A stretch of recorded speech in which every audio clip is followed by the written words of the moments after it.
చాటింగ్ని మన మెసేజెస్ని అన్నిటినీ ఏంటంటే మనం ఇంకొక నెంబర్కి పంపించుకుని దాన్ని సేవ్ చేసి పెట్టుకోవచ్చు అనమాట. అంటే మనం రెగ్యులర్గా యూజ్ చేసేది కాకుండా వేరే మొబైల్లో మనం వేరే నెంబర్కి పంపించి దీన్ని దాచుకోవచ్చు.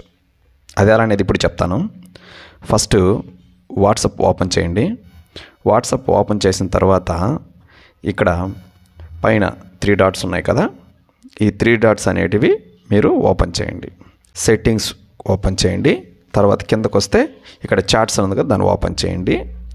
తర్వాత ఒక్కరో కిందకు వచ్చామంటే ఇక్కడ చాట్ హిస్టరీ అని ఉందా, దాని మీద క్లిక్ చేయండి. ఇక్కడ క్లిక్ చేసిన తర్వాత ఎక్స్పర్ట్ చాట్ ఉంది కదా, దీని మీద క్లిక్ చేయండి. ఇక్కడికి వచ్చింది కదా. ఇప్పుడు మనం ఇక్కడ ఏ నెంబర్కి అయితే పంపించాలనుకుంటున్నామో ఆ నెంబర్ సెలెక్ట్ చేసుకోండి. ఇక్కడ చూడండి, ఇంక్లూడ్ మీడియా వితౌట్ మీడియా అంటే మనం ఫొటోస్ అన్నీ కూడా సెండ్ చేసుకోవచ్చు. అది ఎలా అనేది ఇక్కడ సెలెక్ట్ చేసుకోవాలి. ఇలా సెలెక్ట్ చేసుకొని మనం ఏది కావాలో అది సెలెక్ట్